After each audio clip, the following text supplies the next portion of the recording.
so in love with you.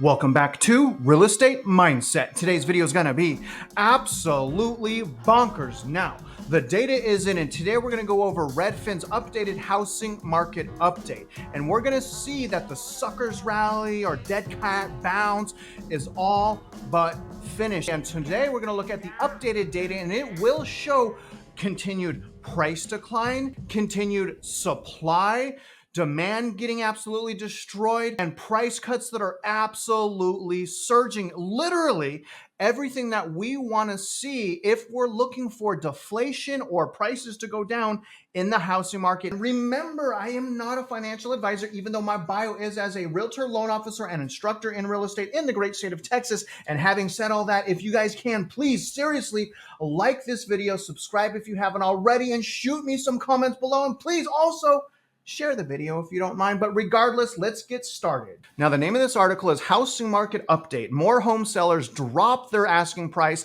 as mortgage rates hit 2-decade high. The article goes on to state roughly 1 in 15 or 6.5% of U.S. homes for sale had a price drop during the 4 weeks ending September 24th, on average up from 5.8% a month earlier, and that's a sharp monthly increase. So price drops, huge increases of price drops, and we had massive price declines. At the same time, the median home sales price is up 3%, but that's year over year. When we look at the week over week data, we're down another $2,000 this week. We'll get to that in a minute. The typical homebuyer's monthly payment is at a record high as mortgage rates stay stubbornly elevated, as do the prices of houses, right? What is Redfin saying this means to sellers? Pricing your home right is a delicate science. Oh, is it a delicate science now? Okay, guys. But here's the interesting thing. Inventory is down 15% year over year. That's it. So people are like, oh my God, the inventory, but we're only down 15% year over year. I think that's going to change. Honestly, by the end of the year, I think we're going to have an increase of inventory. I think we're going to break normal trends. By December, we will have more inventory than we have right now. Now this goes on. Be careful not to price too high, or you may be forced to cut your asking price to attract buyers. The feeling for buyers right now is this: for the interest rates I'm paying, this home better be exactly what I want, or the price better be negotiable. And the thing is that's upside down. What they should be concerned about is the price, not as much as the interest rate. What does this mean for home buyers? This means, according to Redfin, negotiate with sellers. Duh. It's still tough to win a home for under asking price, but sellers have come to terms with the fact that 7% plus mortgage rates are giving buyers cold feet, and they can't even qualify, and that homes aren't as likely to attract multiple offers. And again, it's local market specific. Many sellers are open to making concessions, especially if they're new home builders, like paying for repairs or helping fund a mortgage rate buy down. Additionally, new listings have posted an unseasonally uptick since the beginning of September, meaning buyers have a bit more to choose from if sellers aren't willing to negotiate.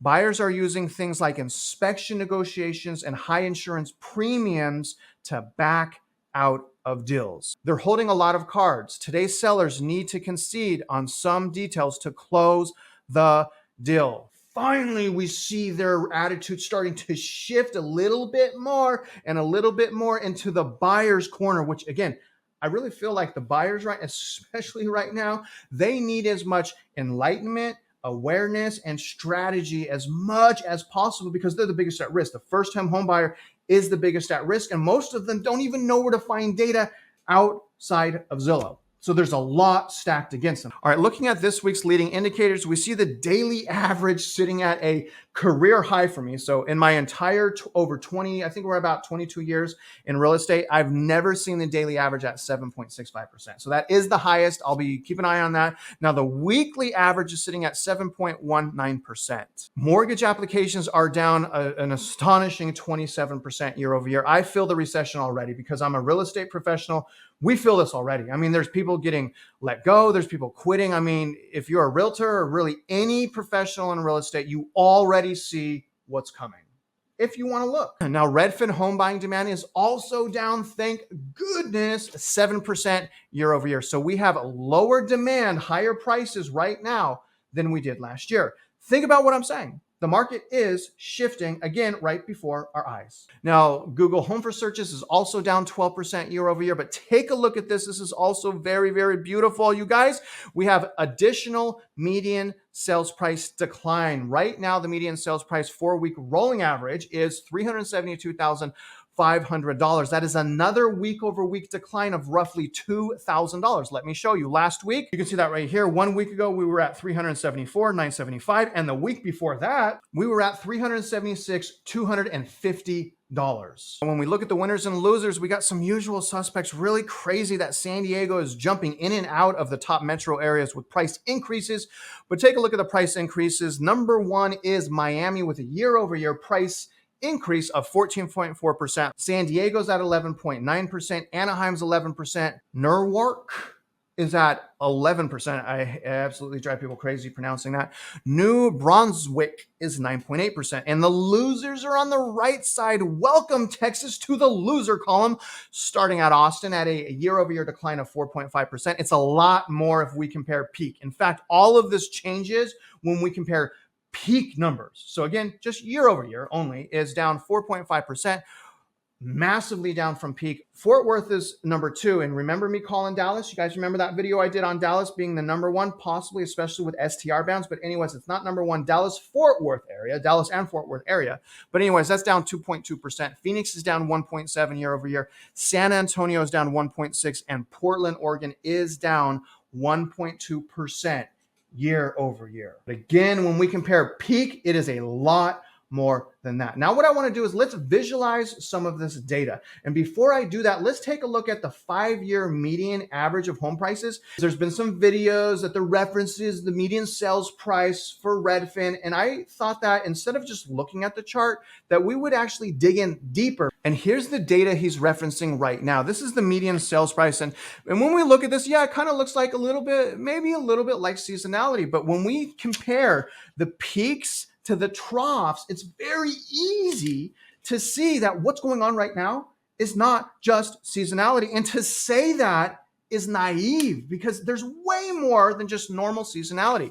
And we can see that again when we look at the peak here. Okay, so let's look at the peak here for June of 2019. You guys can see on the bottom right here, here's the median sales price. But anyways, going back to June 2019, home prices peaked at $303 and $9. You can see that on the bottom right. Now, the trough was January right here of 2020. So the difference, okay, we're talking about seasonality, normal seasonality. The difference is $12,260. So again, median sales price from peak to trough during this time was $12,260. Now, let's move forward into 2020. So 2020, we peaked around August of 2020. You see that? We peaked at $335,402. And when we fast forward and we look at the bottom here, it only bottomed to $330,000, which means this, if we just look at seasonality, prices didn't even go down.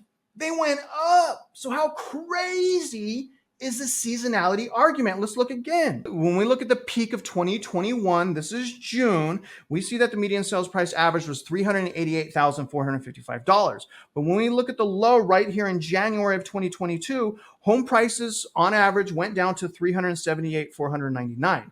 That represents a difference of $9,956. But what I want you to pay attention to is what's going on right now. When we look at the peak, okay, back in 2022, and this is where I'm going to show you, this is not seasonality. When we look at this peak right here in 2022, median sales price was $432,000.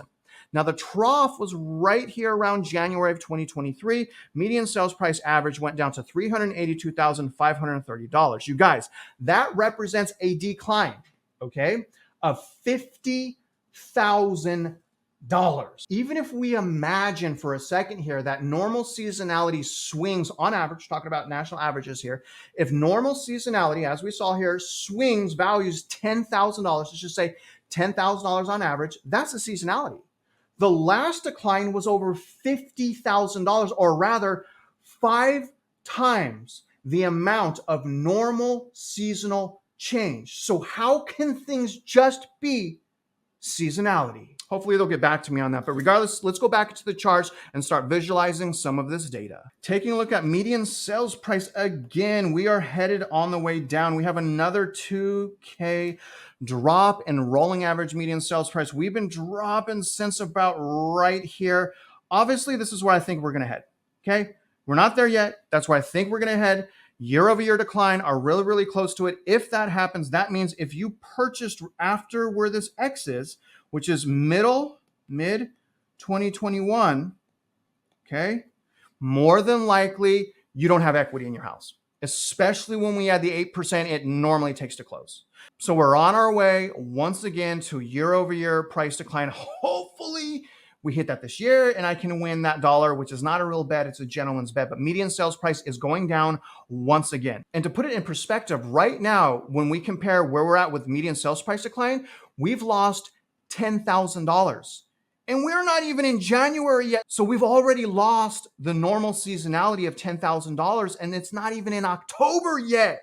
And we've already lost $10,000. Why can't people that are so bullish acknowledge that? Now take a look at this interesting set of data here, which is median asking price. What is interesting is we had a similar increase in median asking price right here in 2021 and actually in 2022. Do y'all see that? That's very, very interesting to me. So there may be a little bit of seasonality at play with median asking price. Very interesting to see that trend. Now, obviously, it's a lot more pronounced when we compare the last 2 years. And take a look at this shocking set of data right here. Housing payments are up from here to here, 8.5%. So, I mean, it's very, very clear to see that unaffordability is finally sinking its teeth into the consumers. And remember, the media is saying, oh, the consumers are used to it right now. They've built it into their expectations. No, they haven't. Half the consumers don't know what they're doing. Let's be honest about that. Now, as far as active listings, here's where I want to see a lot of growth, the actual active units, not specifically talking about supply.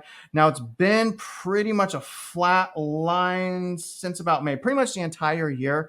Hopefully what we see here is we see this go up. So basically I need inventory to end way up here or I don't get my bet. So we need to see this line do something like this. So although I think that we will have negative year over year price decline in median sales price, I'm a little bit worried about hitting 1 million active units this year, but this is where we're at right now. We're sitting at 3.2 months of supply right now. We have more supply. And again, no one's talking about this, especially the bullish people. We have more months of supply than we did this time last year. So honestly, you guys, why wouldn't like extreme price decline follow? It should follow and we should start seeing that. In fact, we already are seeing that. But look at the trajectory from right here to right here. That trajectory has been like this.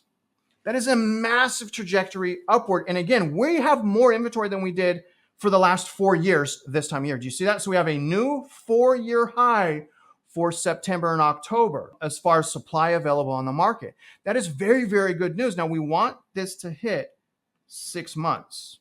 Okay. So we have more progress we need to make. Take a look at this lovely set of data. This is listings that had price cuts. And again, just like those other important sets of data that we reviewed, the price cuts are also at a 4-year high. The next part of this equation is prices and inventory. You guys, we have a 4-year high for this month of listings with price cuts, and that's just in the last 4 weeks. When we look at the big picture, price cuts are more like 30 to 40% of active inventory right now. If you don't believe me, pull up your MLS and check for yourself. 30 to 40% of total listings right now, price cuts. But again, 4-week period, 6.5%. Look at this trajectory. I mean, look at this trajectory here. This trajectory is beautiful. It's skyrocketing upward.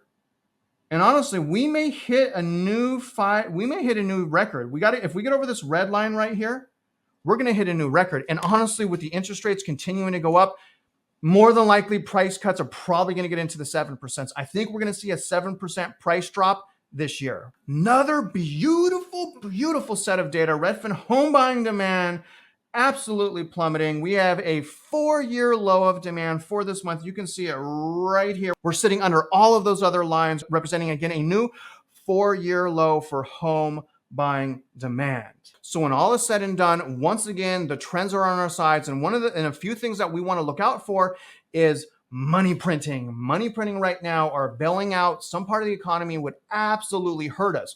Essentially, what I believe is we need to hold here. As long as we can hold here, that buying demand continues to go down, price cuts continue to go up, prices continue to go down, I think we're going to be fine. And also what I'm looking at is next year. I'm looking at spring home buying season in 2024. And what I'm saying is as long as we enter recession and we start to have that unhinged unemployment, we're going to be able to break through 2024 home buying. And if we break through 2024 home buying, the media and the nation will have no choice but to accept the housing market crash. And if you've been preparing this whole time, like I've been preparing this whole time, odds are we're going to get the deals of our dreams. And that's one of the reasons I'm holding out. But in order to get the deal of my dreams, I know exactly what I want. So I would strongly encourage each and every one of us to ask ourselves, what do we want and what is our goal?